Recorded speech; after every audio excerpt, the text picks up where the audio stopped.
Tanse, I'm Creeson Agecoutay. Welcome to APTN National News. People continue to mourn after a long-time leader in Manitoba has passed away. Cathy Merrick, the Grand Chief of the Assembly of Manitoba Chiefs, passed away on Friday afternoon. Just last month, she was elected to a second term as the Grand Chief of the AMC, which represents 63 First Nations in Manitoba. Dennis Ward shows us part of a long list of condolences from leaders.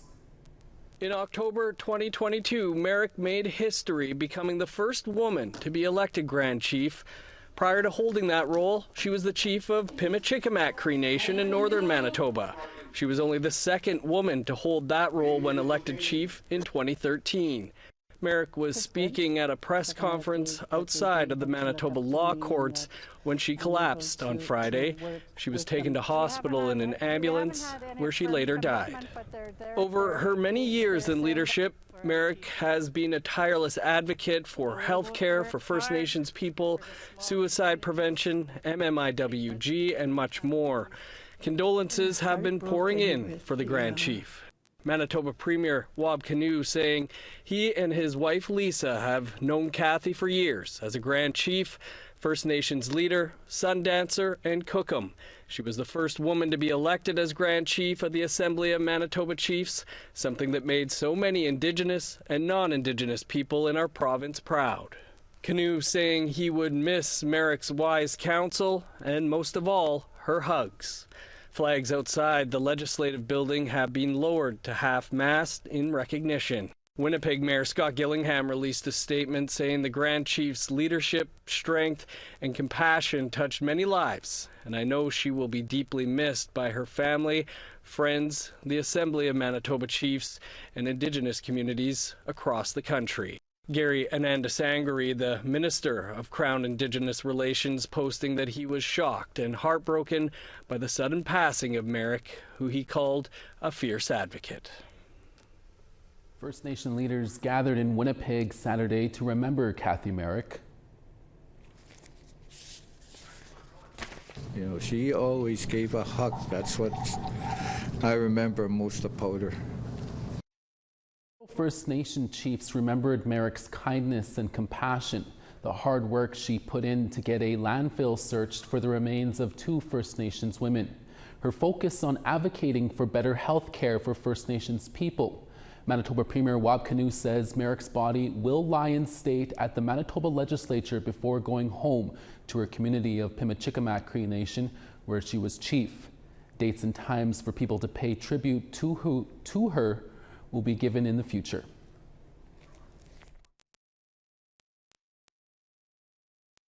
Appreciated by Women's Council, and that she fought hard in everything that she did. Being the voice, as I stated before, for the people who could not speak for themselves, the murdered and missing, the children that did not return home, and also the future generations that are yet to come. Cathy was chosen by the Chiefs, but she served all of us as Manitobans. Because to her final moments, she fought for First Nations people. And when First Nations people will be better off, all Manitobans will be better off. Last Friday, a judge ruled that correctional officer Robert Jeffrey Moran is not guilty in the death of 45-year-old William Amo. Amo, a member of the Saging Anishinaabe First Nation, died in February of 2021 after an altercation with several guards at the Headingley Provincial Correctional Institution just outside of Winnipeg. On Friday morning, Judge Tony Saletti declared Moran was not guilty on 2 counts of criminal negligence causing death and failing to provide the necessaries of life. In video footage of the incident, Amo could be heard saying, "I can't breathe," over 20 times. He became unconscious and went into cardiac arrest. He died a week later at the Health Science Center in Winnipeg after being taken off life support. An autopsy determined his death was caused by brain injury due to lack of oxygen. Saletti said Moran, who was leading the group of guards tasked with controlling Amo, followed proper procedure. In a statement, Amo's mother Darlene expressed her disappointment, stating, quote, "My heart is broken." She said she will continue to fight for reforms in the correctional system to prevent future tragedies. One man from the Attawapiskat Cree Nation has died, and a police officer is in hospital after a shooting in the First Nation located about 90 kilometers west of Prince Albert, Saskatchewan. It's the fourth police-involved death of an Indigenous person in about a week and a half. At about 6:45 a.m. on Sunday morning, Shellbrook RCMP responded to a report of an assault in Attawapiskat. When officers arrived, RCMP say a confrontation between a man and officers forced police to take cover. The man then fled inside a nearby home that had 2 adults and 2 children inside. Police surrounded the home and RCMP's critical incident response team was called in. During the response, a firearm was discharged and the man was injured as a result. Officers provided life-saving efforts until paramedics arrived. However, the man later died of his injuries. One officer also received medical treatment for non-life-threatening injuries from the incident. Saskatchewan's Serious Incident Response is now investigating the case. On Saturday evening, about 150 people gathered in Wetaskiwin, Alberta, for a vigil for 15-year-old Haas Lightning from the Samson Creation Nation. The vigil happened in a field behind a pawn shop where Lightning was shot by 2 RCMP officers. People held photos of Lightning and signs of protest against the RCMP. Flowers, stuffed toys, and candles were also placed. Lightning, who was missing earlier during the month of August, called 911 for help on August 30th, saying he was being followed by people who wanted to kill him. RCMP found Lightning with a machete and a knife, and an officer was able to retrieve the weapons from him and tried to arrest him. However, Lightning fled. 2 officers then found Lightning in a field where a confrontation took place, and 2 officers fired their guns. Lightning later died in hospital. Samson Creation Nation has called for the immediate resignation of both officers involved and stronger mental health supports in its First Nation. The Alberta Serious Incident Response Team continues to investigate. A disgraced Canadian fashion mogul who once ran an empire of stores and clothing lines is now staying in prison for another 7 years. This morning, Peter Nygaard has been sentenced to 11 years for sexual assault after being accused of attacking 5 women in his office in Toronto. The 83-year-old was convicted last November of 4 counts of sexual assault after a trial that listed 6 weeks. Nygaard had pleaded not guilty to all charges, the allegations dating back from the late 1980s to the mid-2000s. The judge says Nygaard will get credit for time already served. That means that of the 11-year sentence, Nygaard will spend another 7 years behind bars, making him 89 years old when his sentence ends. RCMP in Nova Scotia has apologized to the province's Black community for the harms caused by the historic use of street checks. Assistant Commissioner Dennis Daly acknowledged street checks. Differently potential employers, your family, and your community might have seen you, and even how you might have seen yourself as a result of our actions. Assistant Commissioner Dennis Daly acknowledged street checks disrespected the Black community and impacted them economically and personally.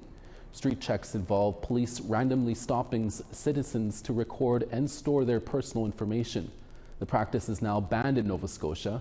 In 2019, a report condemned the checks for targeting young Black men and having a disproportionate impact on the community.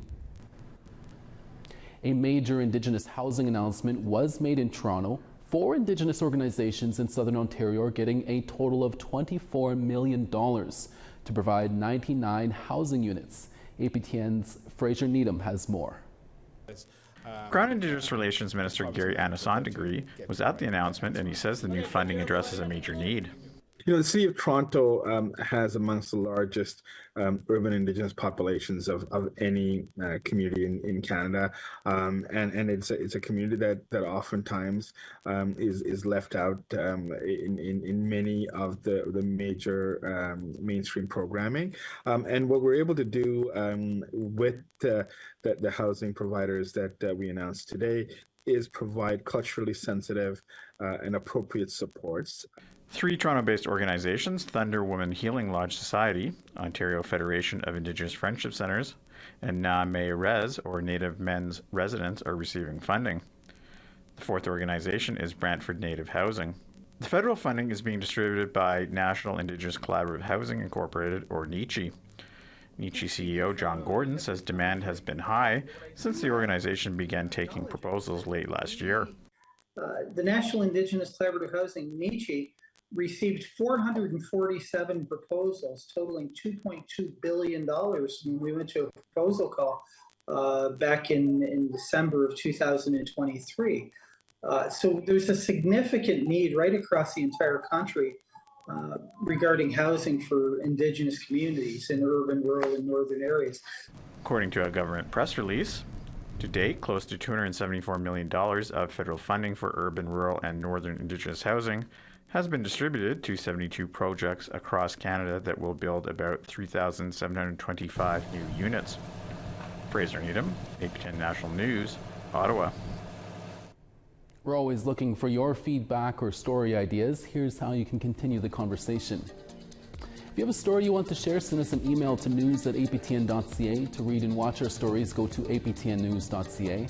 You can find us online on your favorite social media sites, including TikTok, YouTube, LinkedIn, and X. Follow APTN News to join the conversation and see our latest stories.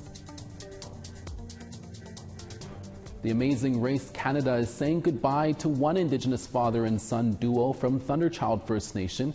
We'll bring you an update in about 3 minutes. Stick around.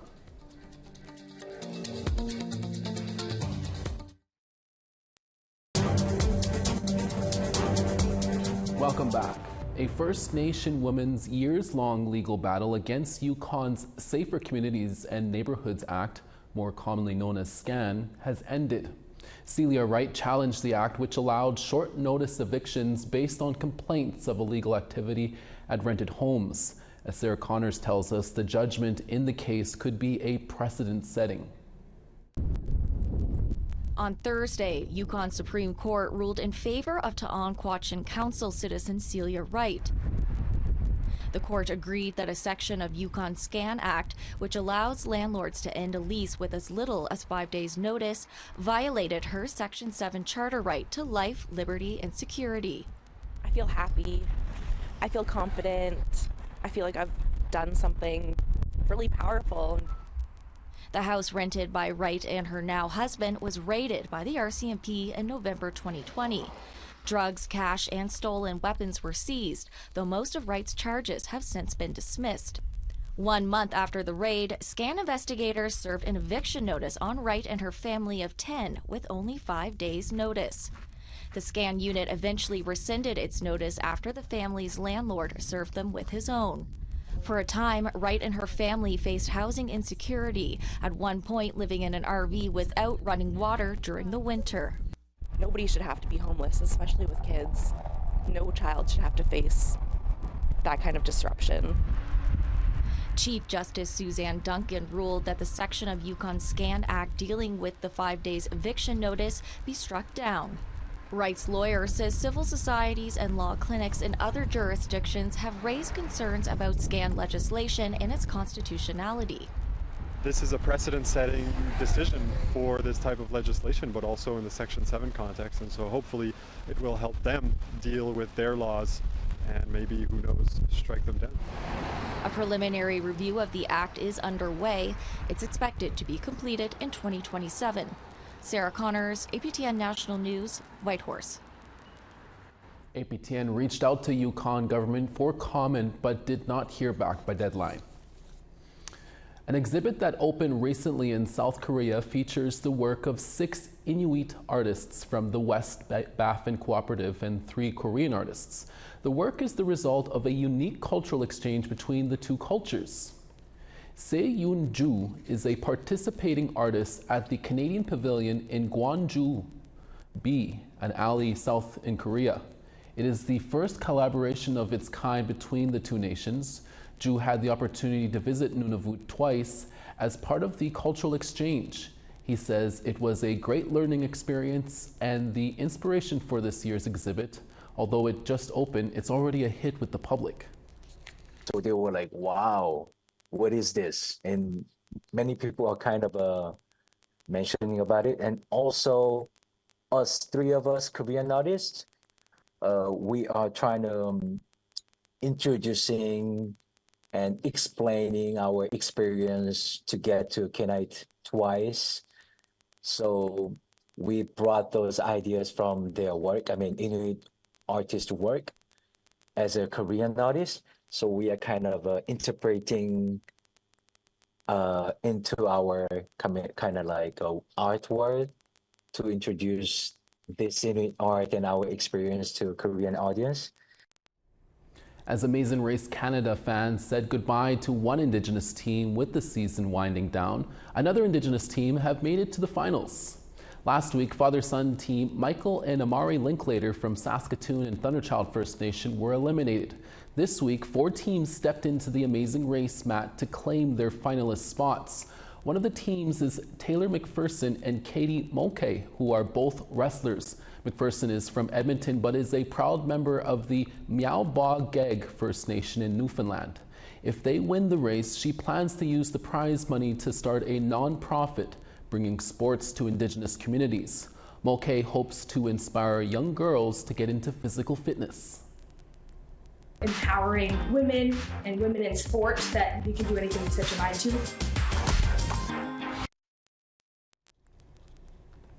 Indigenous Olympic medalist Shala Valenzula is up next to talk about her big recent win in Paris. We're back in less than 3 minutes. Stick around.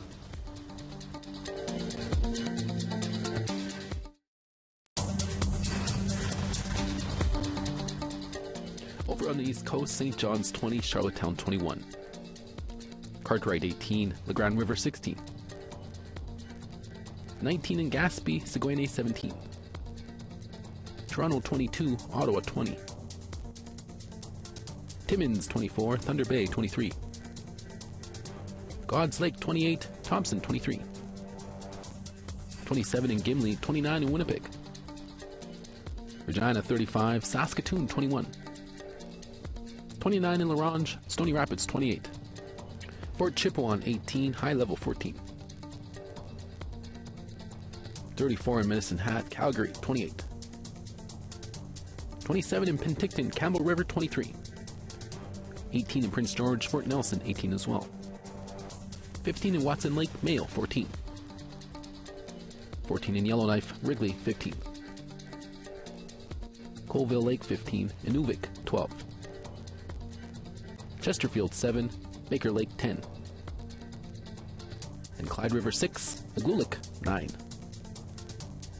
The 2024 Paris Olympics were a games to remember as Canada won an unprecedented 27 medals. Among those bringing home some hardware is Shala Valenzula. She was a member of Team Canada's women's rugby sevens who took home silver in Paris. Shala is a member of the Shishat First Nation in British Columbia. She spoke to me recently from Victoria, BC. First off, congrats on your amazing win, Shala. It's been a few weeks now to let it sink in. How does it feel to be an Olympic medalist? Well, it's still one of those things that it's so hard to put into words. This last few weeks has just been a whirlwind of emotions. I did go traveling Europe after the Olympics. So now that I'm home, I feel like it's all setting in, and I just can't wait to see all my family back home. And I'm just counting down the days to go celebrate with my family back home. And I think that's when it will really, really settle in for me. Awesome. That sounds great. Can you tell us a bit about your Olympic experience? Yeah, so my experience was a little bit different than some of my other teammates. It was a roller coaster of emotions because basically I originally was just invited as a training partner to our Olympic camp in Auxerre. So I went there with the intention, to push my teammates to help them prep for the Olympics. And, partway through that, I was invited to travel to the Olympics with my team, still as a reserve. And with some injuries happening, I was able to dress for the quarterfinal against France, and we upset them there. So I got to experience that, and running out of the tunnel, having 70,000 fans screaming. I got to experience that all. And at the end of it, I'm just happy that I stuck through and I pushed through, and, it paid off. That's so awesome. Women's rugby sevens was a lot of fun to watch and a very physical sport. How did you come to be involved into the sport? So I did sports basically my whole life. I've tried all of them through primary years, and I settled in with soccer and wrestling in high school. And, 1 year I couldn't get onto the wrestling team. So my science teacher, Mr. Dollywall, shout out Mr. Dollywall, he said, why don't you go try rugby after school? And basically I tried it the first day, and that week I had my first game, and I never stopped. And now it's been like 10 years, and here we are. You just got hooked, hey? Yeah. Yeah, exactly. Yeah. What do you think this win on an international stage could mean for Indigenous peoples and especially youth? I think it's motivating. It should drive Indigenous youth, push and fight for your goals and fight for your dreams. It sounds cliche to say, but don't give up. Be proud of who you are, and you can do great things, if you back yourself and believe in yourself, and work hard. Healthy eating and working out every day probably helps too a bit, eh? Yeah, definitely. When you get to this level, it's the little things that count. But don't stress too much in your younger years. Have fun. I still enjoyed, my youth and had fun, and then got serious when I got into the program. So I wouldn't say don't stress too much about that stuff at a younger age. But when you get to the higher level, it's definitely good to focus on those little things. Yeah, definitely. You're already back to training and practicing. What's next for you and the team? So this year's going to look a little different. We do still have the World Series, but our program is going to be decentralized, meaning everyone's going to be playing either overseas, playing for university. I'll be playing for the UBC Thunderbirds. I actually have my first game tomorrow. So that's a nice step, taking a step towards varsity, because I did take some time off. But the program will still keep going from other places, and then we'll meet up for camps, starting with Dubai, Cape Town camp this November. So I'm excited. I'm looking forward to get back on the world stage. Busy, busy, busy. And you also mentioned that you might be going back home to your home First Nation for something coming up. Yeah. The band wants me to come out and, meet everyone and meet the chief, which I'm honored to do that. I'm just waiting to see a free weekend to head out there. But there's so many family members and friends out there that I haven't seen since I was younger. So I'm really excited to, bring my medal, show the youth and show the band, what I've accomplished, and sharing that with them. Any lasting words for Indigenous youth out there? I think just be authentic and be proud of who you are. There's things that we have to go through in life that are tough, and I feel like I can relate with a lot of Indigenous youth. But at the end of the day, what got me through is just being proud of who I am and learning to, embrace my culture. And now I can be a leader to other Indigenous youth, and I just want them to look up to me and see that it's possible no matter where you come from or who you are. Tapway, those are good words of advice. Shala, thank you so much for your time, and we appreciate it, and we wish you all the best on your future sports career. Thank you so much. It was nice talking to you guys. And that's your midday newscast for this Monday, September 9th. We'll be back in a few hours with more stories for your evening national newscast. Make sure to join us then. From everyone at APTN National News, hi miigwech, masicho. Thank you for watching. XA.